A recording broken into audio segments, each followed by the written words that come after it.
Partie 1. La jeune femme du village. Dans un petit village africain entouré de champs et de vieilles cases en banco vivait Aïcha, une jeune femme de 26 ans, d'une beauté naturelle qui attirait les regards, mais surtout connue pour son cœur pur et son courage.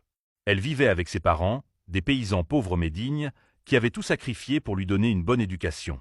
La pauvreté pesait chaque jour un peu plus sur la famille. Aïcha voyait ses parents vieillir dans la fatigue, et son cœur se serrait. Un soir, elle prit une décision difficile. Partir en ville chercher du travail pour aider les siens. Après des jours de recherche, elle trouva un emploi comme femme de ménage dans une immense maison luxueuse appartenant à un homme très riche nommé M. Karim. Karim vivait avec sa femme, Nadia, une femme élégante, ambitieuse, toujours en voyage d'affaires, souvent à Dubaï pour acheter des marchandises. Cela faisait 10 ans qu'ils étaient mariés, mais leur maison restait silencieuse, sans enfants. Un soir, Karim osa enfin parler. « Nadia, j'ai besoin qu'on fonde une famille. Je me sens seul. Ne t'inquiète pas chérie, le moment viendra. Tu sais que je travaille pour notre avenir. » Mais le temps passait, et Nadia rentrait toujours tard. Karim mangeait souvent seul, enfermé dans sa solitude. Aïcha, elle, faisait son travail avec sérieux. Le ménage, la cuisine, tout était parfait. Peu à peu, elle devint la seule présence chaleureuse dans cette grande maison froide. Un soir, voyant Karim manger seul, elle hésita.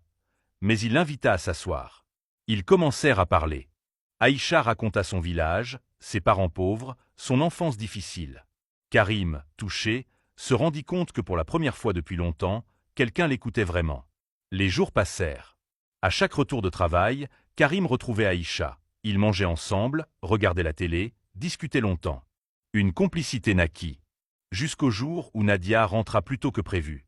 Elle trouva son mari assis à côté de la femme de ménage. « Qu'est-ce que ça veut dire » cria-t-elle. « On regarde la télé, comme tu vois. Je ne l'ai pas engagée pour ça. Qu'elle sorte d'ici. » Karim, blessé, répondit. « Elle est plus présente que toi. Elle prend soin de moi quand toi tu es absente.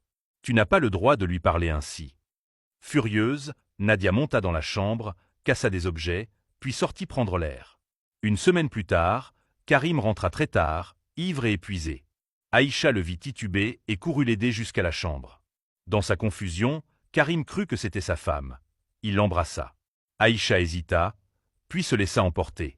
Cette nuit-là changea leur destin. Le lendemain, honteuse et bouleversée, Aïcha quitta la chambre sans un mot. Karim comprit ce qui s'était passé, et son cœur battait fort. Ce n'était pas qu'une erreur. Quelques jours plus tard, il invita Aïcha au restaurant. Il lui donna de l'argent pour s'acheter des habits, des bijoux, et se faire de belles tresses. Le soir venu, elle était méconnaissable. Magnifique. Au restaurant, Karim avoua. « Aïcha, je suis tombé amoureux de toi. » Elle tremblait. « Patron, je ne peux pas. Madame va me tuer. » « Ne t'inquiète pas. Elle est en voyage. À son retour, je demanderai le divorce. Je veux fonder une famille avec toi. » Aïcha pleura. Mais son cœur, blessé par la pauvreté et la solitude, espéra enfin un avenir. Fin de la partie 1. Les histoires de Wadol.